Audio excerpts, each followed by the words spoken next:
హరీష్ రావు బీజేపీలో చేరుతారంటూ ఎమ్మెల్యే సంజయ్ చేసిన వ్యాఖ్యలపై బీఆర్ఎస్ నేత బాల్క సుమన్ మండిపడ్డారు. కాళేశ్వరం కేసు, పార్టీ ఫిరాయింపుల కేసులో లీగల్ ఒపీనియన్ కోసం పార్టీ అధినేత ఆదేశాలతో హరీష్ రావు ఢిల్లీ వెళ్లారని స్పష్టం చేశారు. ఇక బీఆర్ఎస్ లో ముసలం అన్న వ్యాఖ్యలు ఆయన మూర్ఖత్వం అంటూ మండిపడ్డారు. ఇక జీవన్ రెడ్డి ఐరన్ లెగ్ అయితే ఆయన ఇంటికి మంత్రులు, టీపీసీ చీఫ్ ఎందుకు వెళ్లారని ప్రశ్నించారు బాల్క సుమన్. ఇవాళ పార్టీ కేసీఆర్ గారు ఇచ్చినటువంటి ఆదేశానుసారం ఢిల్లీలో కాళేశ్వరానికి సంబంధించి హైకోర్టులో కేసు వస్తున్న తరుణంలో ఏమన్నా అటు నెక్స్ట్ ఫర్దర్ ఏం చేయాలనేది ఒకటి.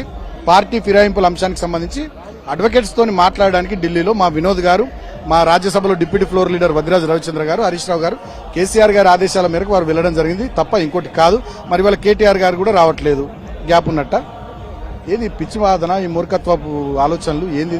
జీవన్ రెడ్డి గారు ఐరన్ లెగ్ అని సంజయ్ మాట్లాడుతున్నా, కాంగ్రెస్ పార్టీ నాయకులు మాట్లాడుతున్నా, మరి అటువంటిప్పుడు పీసీసీ ప్రెసిడెంట్ మహేష్ కుమార్ గౌడ్ ఆయన ఇంటికి ఎందుకు వేయండు? మంత్రులు ఎందుకు వరుసగా క్యూ కట్టిర్రు? ఢిల్లీలో ఉన్న ఏఐసీసీ నాయకులు ఎందుకు ఆయనకు ఫోన్లు చేసిర్రు?